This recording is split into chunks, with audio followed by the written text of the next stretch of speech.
আজকে নিয়ে এলাম আমার special mix fried rice recipe. রঙে গন্ধে আর স্বাদে একদম রেস্টুরেন্ট স্টাইল, কিন্তু পুরো ঘরোয়া সহজ উপায়ে। চলুন রেসিপিটা দেখা যাক। আমি প্রথমে এখানে চিংড়ি মাছ ধুয়ে পরিষ্কার করে নিয়ে নিয়েছি, আর কিছু চিকেনের টুকরো এভাবে সরু সরু লম্বা লম্বা করে কেটে নিয়েছি। এবার এগুলোকে ম্যারিনেট করে নেব। প্রথমে আমি মাছের মধ্যে লবণ দিয়ে দেবো, চিকেনেও দিয়ে দেবো, অল্প পরিমাণ লবণ দিয়ে দেবো। এবার দিয়ে দেবো গোলমরিচের গুঁড়ো, একইভাবেই ম্যারিনেট করে নেব। ভিনিগার দিয়ে দেবো, চিকেনের মধ্যেও ভিনিগার দিয়ে দেবো।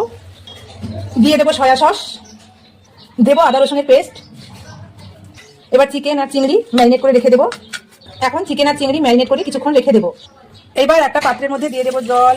এবার জলের মধ্যে দিয়ে দেবো রিফাইন অয়েল, দেবো গোটা গরম মশলা, অল্প একটু লবণ দিয়ে দেবো, আর দুটো তেজপাতা দিয়ে দেবো। দেখুন বন্ধুরা, জল ফুটে উঠেছে। এবার আমি ভিজিয়ে রাখা ফ্রাইড রাইসের চাল দিয়ে দেবো। এটা আমি 1 ঘন্টা আগে ভিজিয়ে রেখেছিলাম। চালটা দিয়ে আমি ভাত রান্না করে নেবো। একদিকে ভাত হতে দিয়েছি, এবার এইদিকে কড়াইয়ের মধ্যে রিফাইন অয়েল দিয়ে দেবো। এবার আমি একটা ডিম ভুজিয়া করে নেবো। আমি এখানে একটা ডিমই নিয়েছি, যেহেতু চালের পরিমাণ অল্প আছে। আপনাদের চালের পরিমাণ যেরকম থাকবে আপনারা সেই অনুযায়ী ডিম ভুজিয়া করে নেবেন। ডিম ভুজিয়া হয়ে গেছে, এবার তুলে নেবো। ওই কড়াইয়ের মধ্যে আবারও আমি রিফাইন অয়েল দিয়ে দেবো। এবার চিংড়ি মাছ ভেজে নেবো।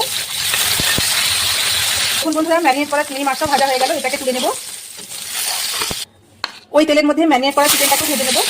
চিকেন ভাজা হয়ে গেছে, এবার চিকেন ভাজা তুলে নেবো। এদিকে ভাত সেদ্ধ হয়ে গেছে, এবার ভাতের জলটা ঝরিয়ে নেবো। একটা ঝুড়ির মধ্যে ঢেলে দিয়ে জল ঝরিয়ে নেবো। এদিকে ভাতের জলটা ঝরিয়ে নিলাম। এবার কড়াইয়ের মধ্যে রিফাইন অয়েল দিয়ে দেবো। এবার তেলের মধ্যে দিয়ে দেবো পেঁয়াজ কুচনো, আদা কুচনো, রসুন কুচনো আর কাঁচা লঙ্কা কুচনো। একটু হালকা করে ভেজে নেবো।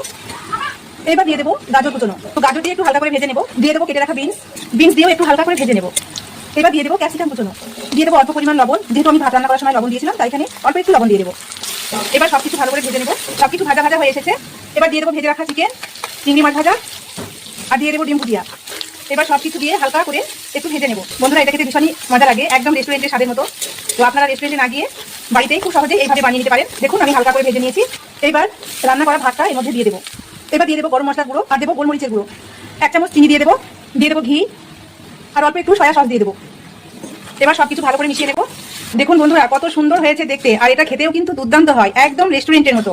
তো বন্ধুরা, আমি সবকিছু মিশিয়ে নিলাম। দেখুন রেডি হয়ে গেল ঝরঝরে মিক্স ফ্রাইড রাইস। আমি এবার প্লেটের মধ্যে তুলে নেবো। দেখুন বন্ধুরা, কতটা ঝরঝরে হয়েছে।